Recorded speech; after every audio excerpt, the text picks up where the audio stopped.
Mom, Jesus told me about phones. These words came from 7-year-old Samuel Carter on a Tuesday morning in December 2025, his small hand tightly gripping an orange juice glass. His mother didn't know what to say in response. "Who is Jesus? Who told you about phones?" she asked. Samuel looked up, his green eyes staring into the distance. At that moment, he seemed to be living in another world on the wall of their home. "I was there in the 30th year. He said that in 2026, phones would work differently. He said America would try to divert everyone's attention elsewhere, but that it wouldn't work anymore. Corruption will flow like water through cracks." His mother, Jennifer, placed her coffee cup on the table. Her hand was trembling. Samuel wasn't a religious child out of tradition. They went to church maybe twice a year, at Easter and Christmas. Samuel had never read the Bible.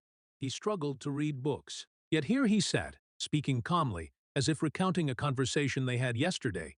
He was describing a meeting he had with the Messiah nearly 2,000 years ago. He was prophesying about a year that would come in a few weeks.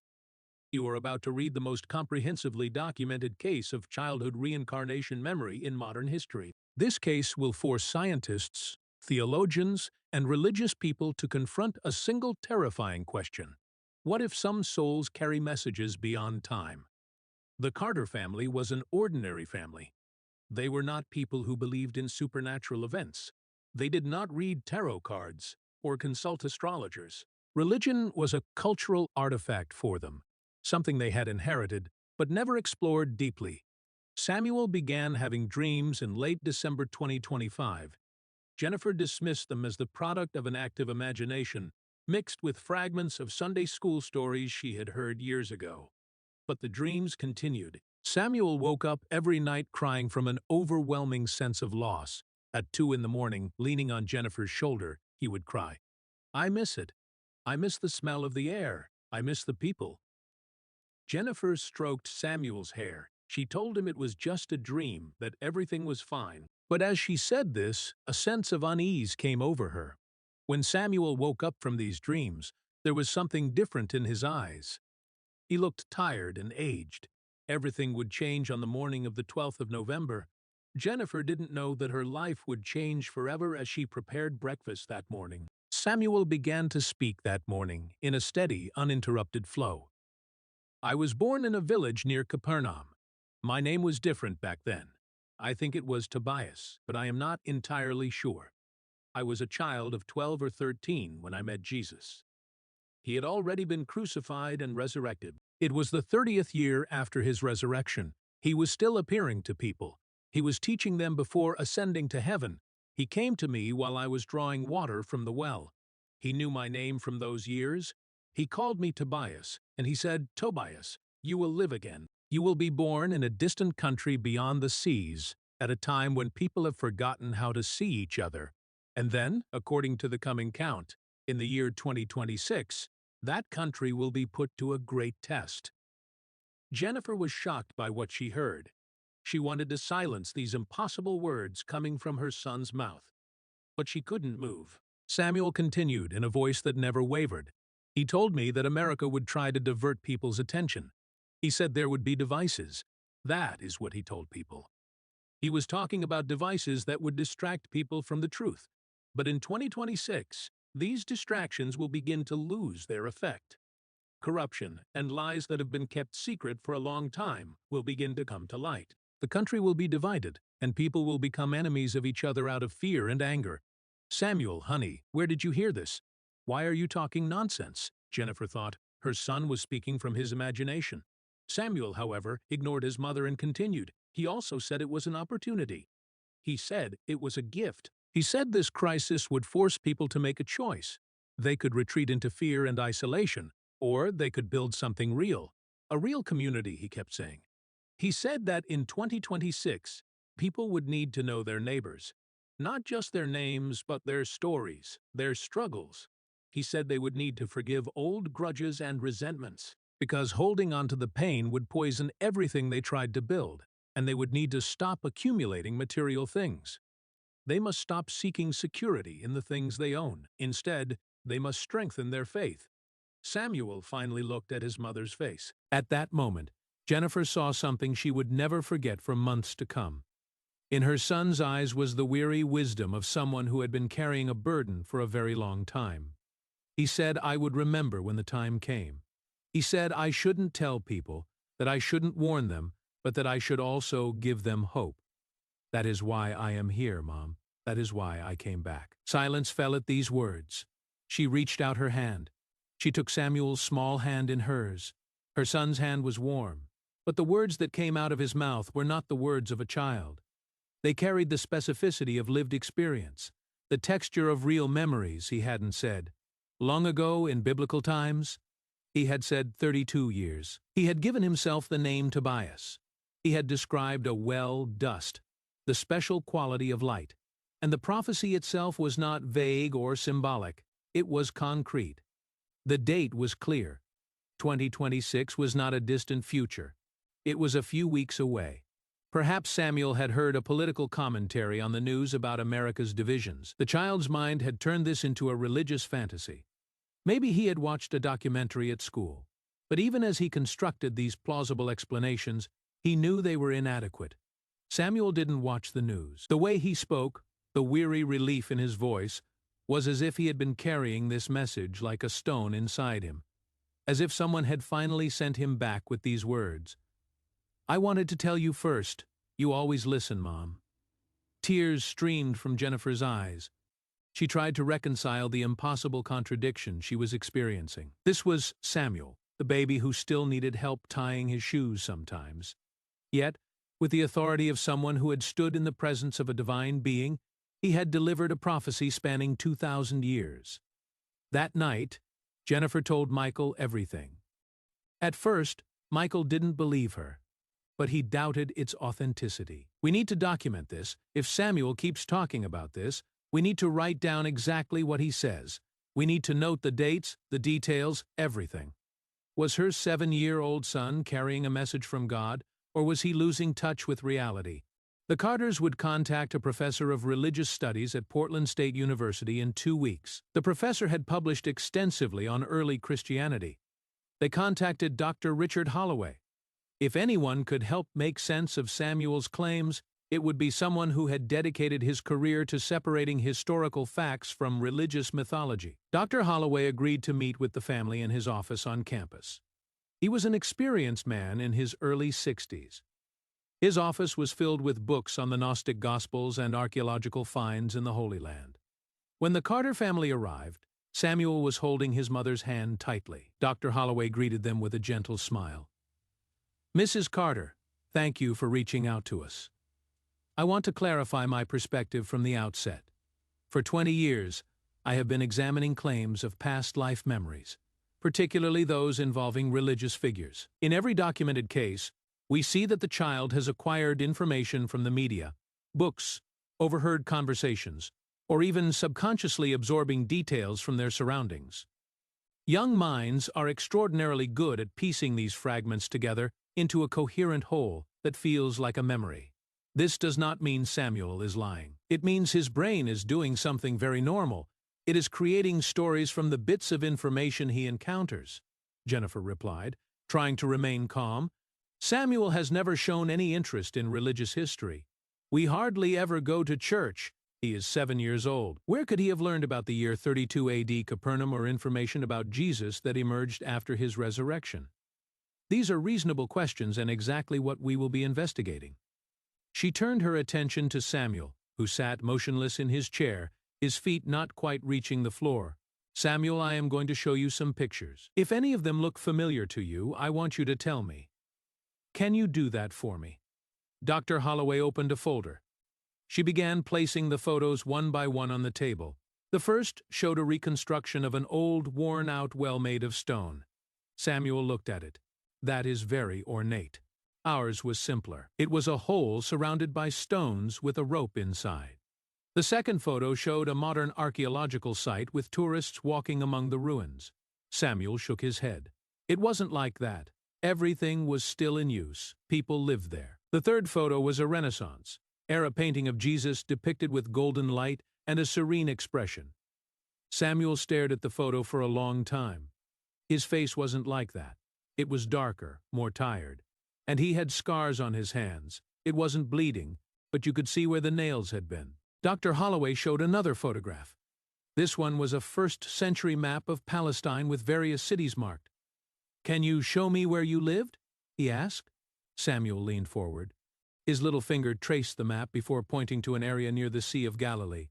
"I lived here, close to the water. We could walk to Capernaum in half a day." For the next hour, Dr. Holloway continued his examination, asking questions designed to trick the child. "What did you eat for breakfast in your old life?" he asked. Samuel answered without hesitation. "We ate bread, fish, and olives. We spoke Aramaic, but some merchants spoke Greek. My house had one room, it had a stone floor. We had mats to sleep on. We shared a garden with 2 other families." Each answer proved he wasn't making it up. Dr. Holloway tried trick questions, asking for anachronistic or historically incorrect details, but Samuel never fell into the trap when asked if there were horse-drawn carriages in his village. Samuel corrected him. "We had donkeys. Horses were expensive. Only the Romans and the rich had horses." At the end of the session, Dr. Holloway leaned back in his chair. He took off his glasses and rubbed his eyes. "I'll be honest with you, this is unusual. Most children making such claims make obvious mistakes. They add details from movies and television. Samuel's answers are remarkably consistent with what we know about daily life in first-century Galilee. This doesn't prove reincarnation, but it makes the situation more interesting. There is something else. Samuel mentioned a well near Capernaum where he claims to have met Jesus. It is documented in early Christian apocrypha, not in the canonical Gospels. There is a historically documented place about a well where Jesus is said to have appeared to several people after his resurrection. It is called Tobias Well. The room fell silent. Samuel had given his name in his past life as Tobias, but he had never mentioned a historical well by that name. Dr. Holloway continued, more quietly. "Tobias Well is a place most scholars do not consider historically reliable. It is mentioned in a 3rd-century text called the Acts of Tobias. According to the text, a boy named Tobias received a prophecy about the apocalypse from the resurrected Jesus at this well. The well itself is thought to be near the ancient ruins of Capernaum. However, its exact location has been debated for centuries. Mr. and Mrs. Carter, you should take this seriously. If you want to know whether Samuel's memories are true, there is only one way to find out." Michael leaned forward. "Are we going to Israel?" Dr. Holloway nodded slowly. "The archaeological site is open to visitors. A team from Hebrew University is conducting excavations in the area. Samuel can pinpoint specific locations. He can see things not found in public sources or that he couldn't learn from general sources. That is when we'll have something worth investigating further. I have a colleague there who specializes in early Christian sites. Her name is Dr. Yael Amit. I can reach her." He looked at Samuel, and for the first time, there was something other than professional distance in his eyes. It could be curiosity or fear. "Samuel, if what you say is true, if you really received a message from Jesus about the year 2026, the evidence will be there in the well, and we're running out of time to find it." 3 weeks later, on the 18th of December, the Carter family boarded a plane to Tel Aviv. Dr. Holloway contacted his colleague. He had made the necessary arrangements, obtaining permission for them to visit the excavation site near Capernaum. Dr. Yael Amit met them at the entrance to the excavation site. She had brought a young graduate student named David to assist with the documentation. Dr. Holloway said, "Your son has an extraordinary memory. I want you to walk around the site and show me the things you recognize. Can you do that?" Tourists were wandering among the ancient ruins of Capernaum. They were listening to their tour guides. But Samuel walked with determined steps. They passed the main synagogue. They passed the reconstructed houses and headed towards an area cordoned off with yellow warning tape. Dr. Amit followed closely behind. "Samuel, you can't go there. That area is closed to visitors." Samuel stopped and pointed to the ground.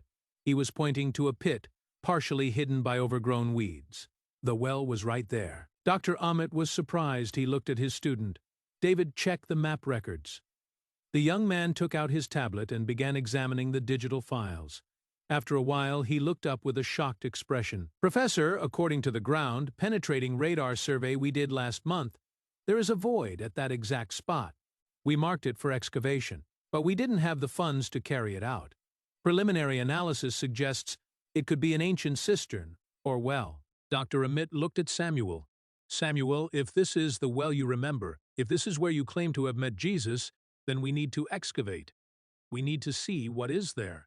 He turned to Dr. Holloway, who had come over and was standing at the edge of the area. Richard, if there is any evidence, it will be in that well. Objects sometimes fall into wells and are preserved. If someone threw something into that well 2,000 years ago, it could still be there. Dr. Amit made a few phone calls. In the afternoon, he assembled a small excavation team. They worked carefully. They documented everything with photographs and precise measurements. Samuel watched from a distance. Just then, someone from the excavation team called out. They had reached the bottom of the well, and they had found something. The object emerged from the soil, covered in sediment that had accumulated over centuries. It was a clay pot, about the size of a grapefruit, its surface stained with age and mineral deposits. Dr. Amit lifted the pot with his gloved hands. His movements were careful and respectful. The excavation team gathered around. No one spoke. The only sounds were the evening breeze blowing through the ancient stones and the distant calls of birds preparing for night. Dr. Amit carried the jar to a folding table set up at the edge of the excavation site, away from the pit. He carefully placed the jar on the table. He began the meticulous process of cleaning the residue from the outer layer with small brushes and tools. Jennifer, Michael, and Samuel watched from a distance. Samuel hadn't moved for nearly an hour. His eyes, unusually mature for his age, were fixed on the jar. Jennifer wanted to pull him away. She wanted to protect him. After a long time, Dr. Amit raised his head. His face was completely white. There is something inside. The seal is still intact. Whatever was placed in this jar may have been protected from external factors for nearly 2,000 years. He looked at Dr. Holloway. His skepticism had turned into what looked like admiration. Richard, if we open this, and there is something inside that confirms this child's story, we're not just talking about an archaeological discovery. We're talking about evidence of divine intervention. Then we'll document everything. We need multiple cameras and witnesses. We'll do everything by the book. David immediately began setting up the video equipment. He positioned the cameras at different angles to record what was about to happen. The other two members of the excavation team were standing by with their cameras. Dr. Amit took a deep breath. He began to break the seal on the jar. With a thin knife, he carefully separated the old clay seal from the mouth of the jar. Dr. Amit gently opened the pot. A rolled-up material fell onto the white cloth he had spread on the table. It was parchment or something similar. It had darkened over time but was miraculously preserved. The parchment unfolded, and there, written in faded ink that had somehow survived an impossible span of time, were words. They were written in ancient Aramaic. They covered it with careful lines. Samuel, what does it say? I am Tobias, son of Matthias, who lives in a village near Capernaum. I am writing this in the days after our Lord's ascension, 32 years after his birth. I am writing it to be found when the time comes. For Jesus told me it would be found. He came to me when I came to the well to draw water. I was afraid, because I knew he had been killed by the Romans. But Jesus was here, alive, standing before me, calling my name. He said to me, Tobias, do not forget what I am about to tell you. For you will be reborn in a distant land at a time when people have forgotten to see God's face in their neighbors. The excavation team had fallen completely silent. Even the wind seemed to have stopped. He continued. He told me about a country beyond the Great Sea that would be called America. He said that 2026 years after his birth, this country would enter a period of trial. He said that the tools they would create to distract people, the tools they would use to separate themselves from reality and from each other, would become useless. He said that long-hidden corruption would come to light, and that people would become enemies of each other in fear. But he also said that this crisis was a gift, an opportunity for those who could see and hear. Jennifer looked at Samuel. Samuel looked back at her with his old, wise eyes. He told me they needed to build a true community. He said they should see their neighbors not as strangers, but as brothers. He said they should forgive old wounds and grudges, because pain would poison every foundation they tried to build. He said they should stop accumulating material treasures and instead strengthen their faith, because only faith would protect them from what awaited them in the future. He asked me to tell them that division was not the end, but an opportunity for rebirth. He asked me to tell them that even if they had forgotten Jesus' name, Jesus had not forgotten them. The parchment trembled in Dr. Amit's hands. He raised his head, and there were tears on his face. There is more. At the bottom it says, I am placing this testimony in the well where he spoke to me, so that when Tobias returns, when he comes back in that distant time, he can prove that his memories are true. For the Lord told me that I would live again and carry this message in my soul until the appointed time. Let those who find this writing believe and be saved. Dr. Holloway slumped in his chair, his head in his hands. The excavation team had witnessed the impossible. Dr. Amit carefully placed the parchment back on the cloth. He turned to Samuel. The 7-year-old boy moved slowly. His small feet carried him to the table. I remember writing this. I remember being afraid that no one would find it, that it would remain in darkness forever. But he promised me. He said that when I returned, when I was ready to deliver the message, he would reveal the secret of the well. Samuel looked at Dr. Holloway. Do you believe me now? Dr. Holloway raised his head. Samuel, I've spent my entire career studying history and Jesus. I've tried to separate legend from fact. I've spent it trying to understand the early church through archaeological evidence and textual analysis. I built a reputation on skepticism, carefully and methodically examining claims. And one evening, in this well, you destroyed all my assumptions about the nature of reality. His legs trembling, he stood up and walked toward where Samuel was standing. Yes, Samuel, I believe you. God help us, I believe you. As darkness fell over the Sea of Galilee, Jennifer took Samuel in her arms. She held him tightly. The burden he carried, the message he was born to deliver, had finally been confirmed. He wasn't mad. He was exactly what he claimed to be, a spirit who had lived before, who had chosen to carry a warning and a hope across the impossible chasm of centuries. Dr. Amit carefully placed the parchment back into the jar and sealed it temporarily with modern materials. This needs to go to the lab. Carbon dating, text analysis, verification by multiple experts. But I've been doing this for 30 years. I've never seen anything like this.